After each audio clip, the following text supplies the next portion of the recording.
Euh, alors Pierre Boulet, on a entendu les interventions avec les différents regards et il faut être un homme orchestre dans des périodes comme celle-ci. Faut tout faire, faut passer 12 heures à négocier avec les banquiers, les actionnaires, les repreneurs et en même temps, il faut s'occuper du client, il faut s'occuper du cash. Si on revient sur le client, puis bien sûr du personnel, qui je suppose doit être un peu en stress pendant cette période-là. Euh, si on parle du contact avec les clients, comment bon, Novares livre les plus grands constructeurs automobiles, hein, tu faisais référence à l'importance critique qu'avait la livraison des pièces. Comment ça se passe le contact avec le client dans une période comme ça? Ben, le client, enfin en tout cas dans le métier des équipementiers automobiles, on est marié, c'est-à-dire qu'on se dispute avant l'attribution d'un marché, mais une fois qu'on est marié, le client ne peut acheter les pièces que chez nous et nous, on ne peut vendre nos pièces qu'à lui. Donc, on ne peut pas divorcer comme ça, ce qui fait qu'on est obligé de se mettre d'accord avant d'imaginer un divorce. Donc, dans l'automobile, moi, j'ai déjà connu la crise de 2008-2009, celle de 2012 chez Mecaplas, donc celle de 2020 a été le même tonneau. Donc, c'est moi qui ai informé tous les clients avant que ce soit la presse, c'est moi qui ai informé tous les collaborateurs avant que ce soit la presse, et en leur donnant le déroulé et tout ce qui allait se passer. Alors, les clients ont été plus ou moins crédules, enfin ceux qui me connaissaient d'avant l'ont cru, ceux qui ne connaissaient pas ben, m'ont écouté poliment, mais j'ai fait des communications très fréquentes. Sur l'interne, en 29 jours, il y a dû y avoir 12 ou 13 calls internes qui donnaient le statut sur la situation. Et sur les clients les plus importants, je les ai eus au téléphone 2-3 fois pendant le mois. Et on a aussi informé les fournisseurs en proactif. Et donc, personne n'a été surpris. Et à chaque fois qu'on a fait quelque chose, on a informé tout le monde. Ce qui fait qu'en fait, on a reçu très peu de questions. Les vraies questions qu'on a eues, c'est sortir du RJ. Les clients n'ont pas cru que c'était vrai qu'on était sorti. Donc, il a fallu, surtout pour les clients américains, aller les voir 3-4 fois. Pour certains, ils ont demandé copie des jugements pour croire qu'une insolvency pouvait se faire en un mois. Et donc aujourd'hui, bon, je pense que c'est un peu derrière nous, mais le plus compliqué, c'était de les convaincre que c'était derrière nous et que l'on avait quand même encaissé pas mal de millions qui nous permettaient de voir l'avenir sous des meilleurs auspices. Et en leur faisant le passer de message que nous, on avait été proactifs, qu'on s'était occupé de notre cash au début de la crise et que peut-être qu'ils auraient des problèmes avec d'autres qui ne s'en étaient pas encore occupés. Voilà. Merci Pierre. Denis Chabanex, bon, manifestement, il y a des aspects culturels aussi qui sont sous-jacents dans des circonstances comme celle-ci. On le voit bien, la crise n'est pas gérée de la même façon partout dans le monde. Comment arriver à concevoir une stratégie globale lorsqu'on est comme Novares, un groupe à l'international? Le micro.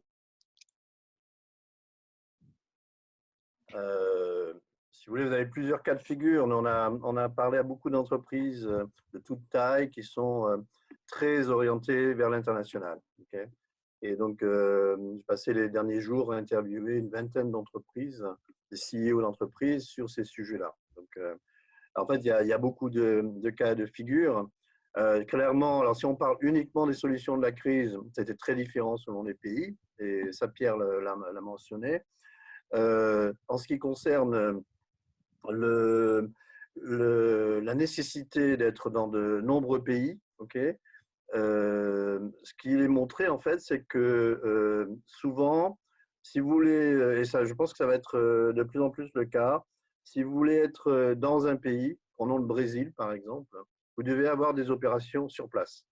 Et vous ne pouvez pas faire de l'export, par exemple.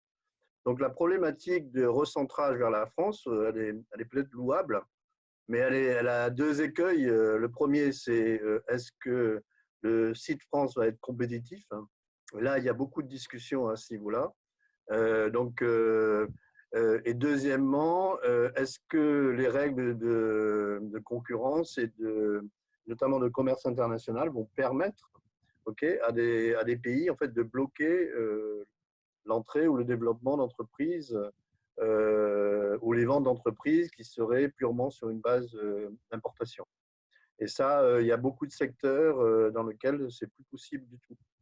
Et enfin, si vous voulez, dans certains pays, notamment la Chine, vous devez être sur place, quoi, de plus en plus. Donc la stratégie internationale, avec tout ce qui se dit autour, elle est très dépendante en fait de circonstances qui sont en train de changer, notamment les réflexes qu'on voit en France, on les voit aussi dans d'autres pays qui veulent contrôler un peu leur production locale. Alors dans le cadre de Novaras, je pense que c'est très différent parce que ce sont des donneurs d'ordre mondiaux, ok.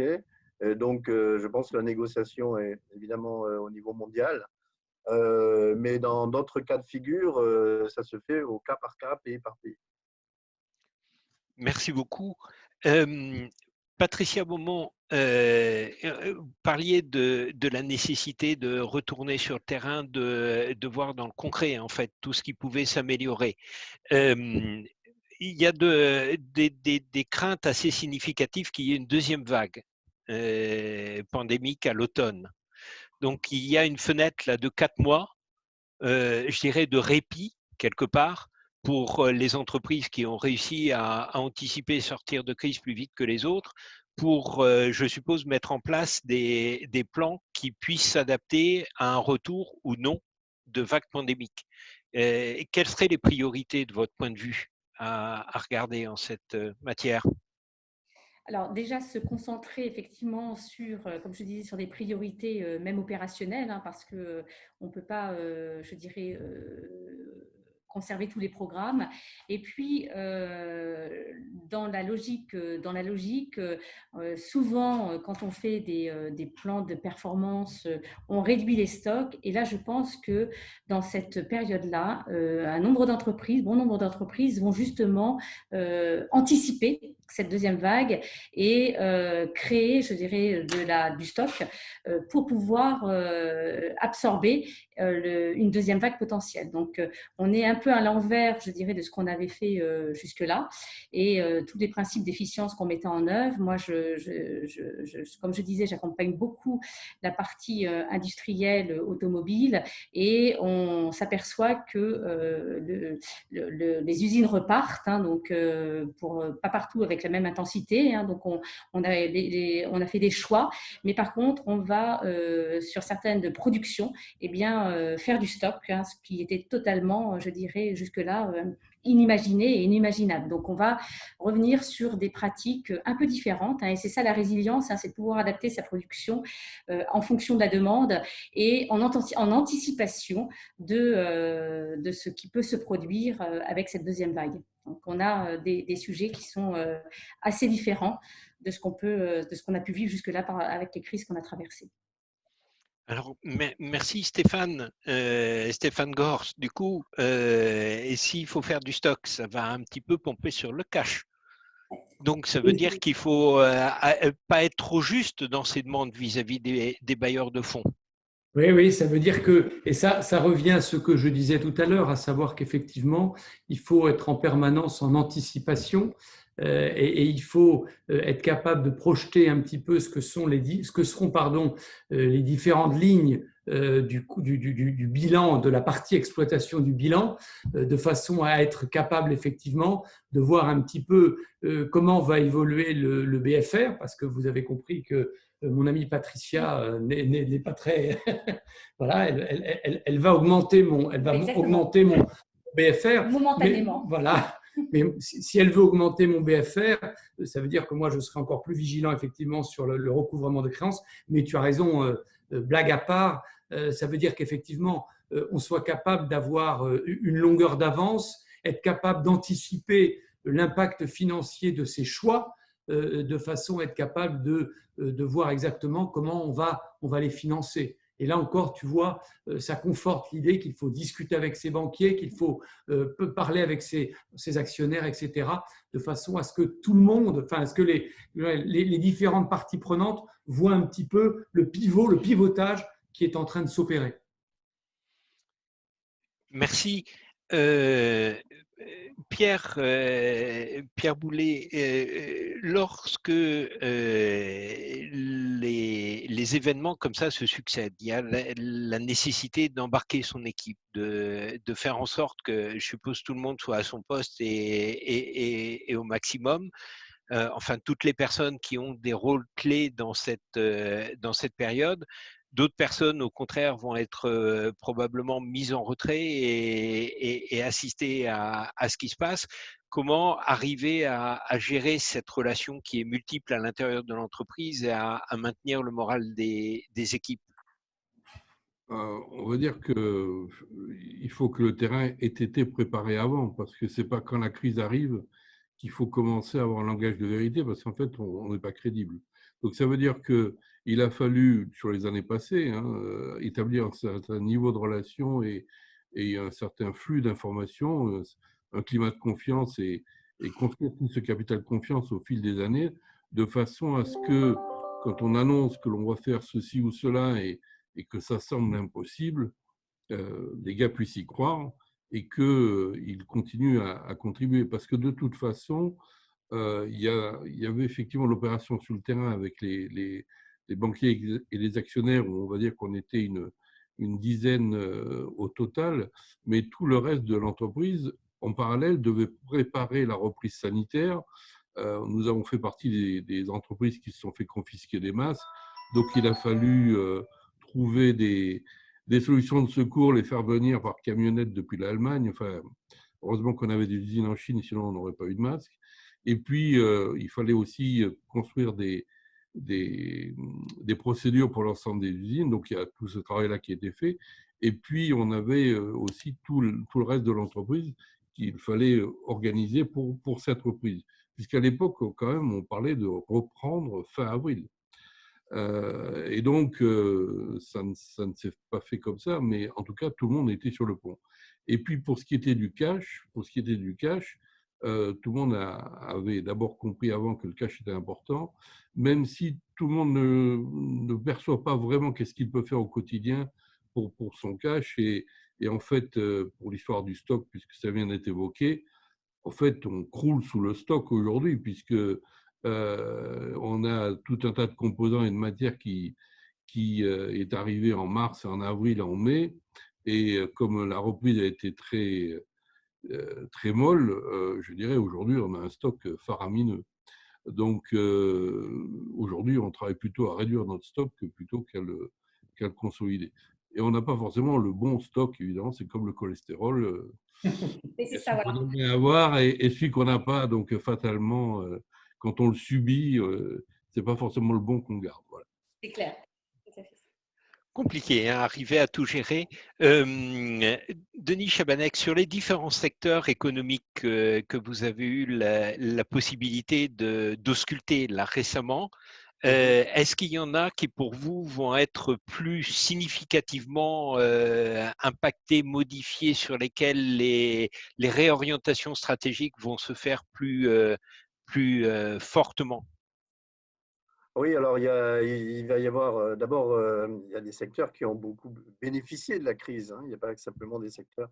Donc on a tous les cas de figure. Ceux qui ont bénéficié, c'est certains domaines du médical, hein, c'est connu, qui aujourd'hui, d'autres d'ailleurs domaines du médical ont été un peu affectés parce que les ressources ont été déviées vers le Covid et donc il y a eu moins d'opérations, un certain nombre de choses. Donc il faut regarder de manière prudente secteur par secteur.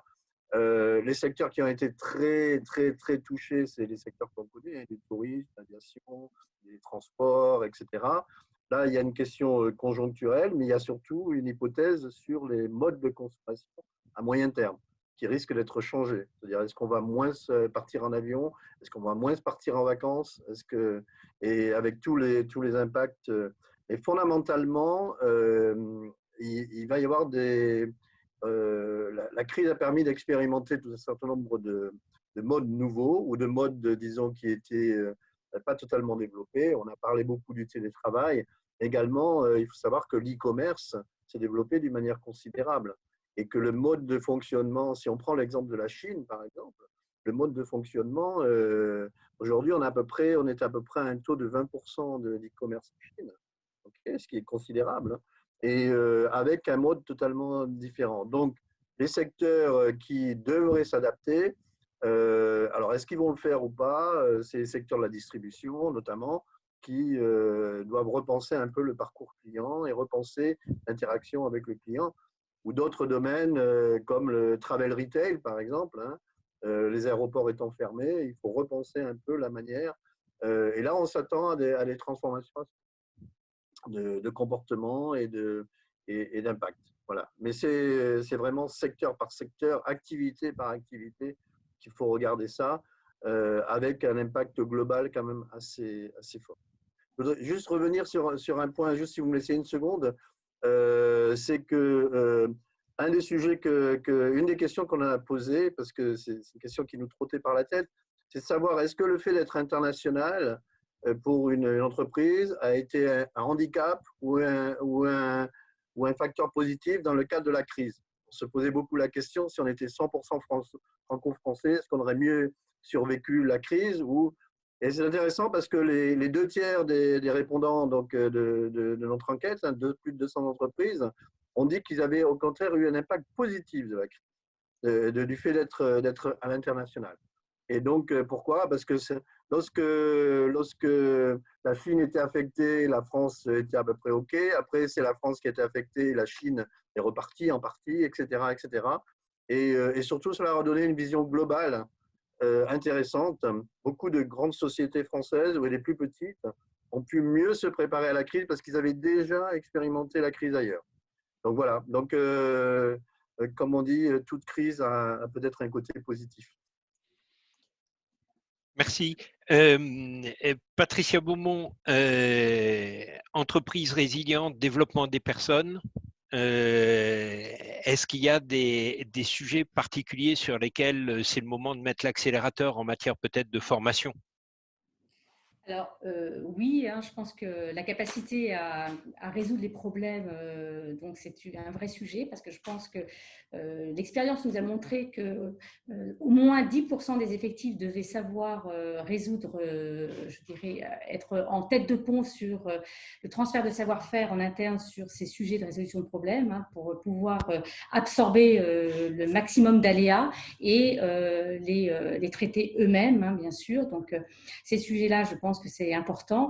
Et puis, on a aussi, au-delà de développer les personnes, ça ne passe pas que par la formation, hein. Je pense qu'il y a tout aussi un mouvement de responsabilisation, de délégation, qui vient d'autonomisation, qui vient s'ajouter à cette notion de développement, hein. C'est comment, effectivement, je permets à chacun de pouvoir prendre une décision à son niveau pour pouvoir agir vite, prendre en toute responsabilité un certain nombre de décisions, hein, pour pouvoir acter rapidement un certain nombre de sujets et ne pas attendre d'escalader ou d'avoir un retour positif ou négatif de son hiérarchique. Donc oui, quand on parle développement des hommes, hein, ça va bien au-delà de la formation, c'est tout ce mouvement de responsabilisation, d'autonomisation, de délégation, hein, que vient effectivement soutenir ce propos, hein, sachant que moi, j'ai été élevée dans cette entreprise, hein, où la première richesse de l'entreprise, c'est l'homme, et que si on souhaite s'améliorer et passer ces moments de crise, hein, il faut le faire avec et par les hommes.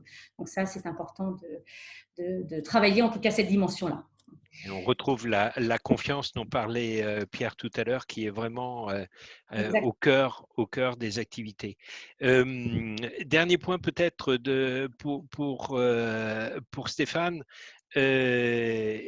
Comment tous ces sujets financiers, bon, il y a des aspects relationnels aussi qui vont être importants, parce que tu dis qu'il faut tenir le banquier au courant, il faut tenir les fournisseurs aussi au courant.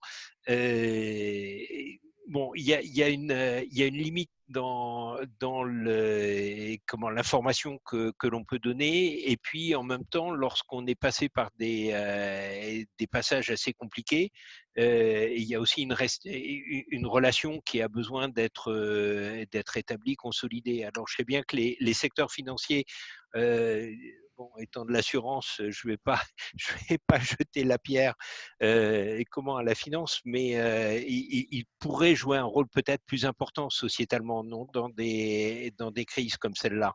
Alors, oui, pardon. Pour répondre à ta question, l'information, en fait, si on a travaillé en amont, et ça revient à ce que disait Pierre tout à l'heure sur l'implication des gens, etc., la relation avec les parties prenantes, si je puis dire, si elle a été bâtie de longue date, tu as une relation de confiance, et donc, ça veut dire que tu peux dire des choses à un certain nombre d'interlocuteurs sans effectivement dévoiler ce qui ne doit pas l'être. Mais une des caractéristiques de cette période de crise, c'est que de toute façon, chaque propos tenu est mis avec une réserve qui est assez spectaculaire, c'est-à-dire que tu n'es pas capable de t'engager sur des données. Je sais qu'à un moment donné, j'ai vu pour le compte d'un client des banquiers demander des atterrissages très précis, etc. On n'est pas capable, tu n'es pas capable, puisque tu es dans une situation d'incertitude qui est complète. En revanche, expliquer ce que tu fais, expliquer ce que tu ne fais pas, expliquer les tenants et les aboutissants des actions engagées, ça c'est important. Ce qui veut dire que le financier doit connaître suffisamment et doit être suffisamment près du dirigeant pour savoir tout ce qui est engagé, pour bien comprendre tout ce qui est engagé, pour savoir les conséquences et mesurer les conséquences financières de ce qui est engagé, de façon à être à même, si je puis dire, de communiquer dans un langage financier, si je puis dire, avec les parties prenantes, etc. Et à ce titre, effectivement, c'est l'occasion de développer la notion de confiance avec l'ensemble des acteurs qui sont les banquiers, qui sont comment dirais-je, les organismes sociaux, mais qui sont aussi les salariés, parce qu'à un moment donné, il faut dire des choses aux salariés et il faut leur donner aussi des items, de l'information financière, et il faut savoir jusqu'où on peut aller. Mais fondamentalement, j'ai envie de dire que il ne faut jamais oublier qu'on est entre adultes, si je puis dire. Les gens comprennent très bien les sujets. Si on prend le temps de leur expliquer, à un moment donné, les choses s'expliquent. Et c'est le moment, en tout cas, c'est ça qu'on nous on défend, à la fois chez nos clients et en interne aussi. C'est le moment d'expliquer. Les gens sont capables de tout comprendre. Si on prend le temps de leur expliquer, et de toute façon, si tu veux, si on commence à essayer de cacher des choses, ça ne durera pas. Ça ne durera pas. Et je ne sais pas si vous vous souvenez, il y a pas mal d'années, Alain Perfit avait sorti un livre qui s'appelait « L'éthos de confiance ». Hein, c'était une façon d'exprimer que les grandes idées libérales, c'était, je crois, un livre qui était sorti dans les années 80, les grandes idées libérales se fondaient sur une certaine relation avec ses clients, avec ses fournisseurs, etc. Et bien, je crois que là, on est dans une logique d'éthos de confiance, pas seulement avec ses clients et ses fournisseurs, mais avec les collaborateurs et avec l'ensemble de l'environnement de l'entreprise. Et ça, je crois que c'est au fond, c'est ça qui permet aux entreprises de gagner. C'est effectivement avoir des gens d'exception comme notre camarade Pierre à la tête des entreprises, mais aussi derrière être capable de travailler cet éthos de confiance avec l'environnement. Écoute, merci. Moi, ce que je retiens en fait de cet échange, c'est que il y a besoin d'avoir de la vision, hein, d'anticiper, de l'anticipation aussi, créer de la confiance dans la vie de tous les jours, en dehors de la crise, pour pouvoir la retrouver au moment de la crise, et puis à un certain moment aussi prendre les décisions et les porter et les porter avec toute l'entreprise. Avoir cette capacité d'entraînement. Je crois que le témoignage de Pierre, hein, Pierre Boulet, directeur général de Novares, était particulièrement éloquent à cet égard. Je le remercie à nouveau pour sa participation ce soir. Merci à Denis Chabanex, à Patricia Beaumont, à Stéphane Gors pour leurs commentaires. La vidéo sera disponible très bientôt sur le YouTube DGP et vous pouvez vous tenir au courant de nos activités sur nos différents moyens de communication, le LinkedIn DGP, les manifestations des groupes professionnels sur le site de la SOS et puis bien sûr la chaîne YouTube DGP où vous retrouverez nos intervenants de ce soir. Merci encore pour vos participations. À très bientôt et puis bon vent pour la suite. Merci beaucoup. Merci à vous. À bientôt. Merci à vous. À bientôt. À bientôt.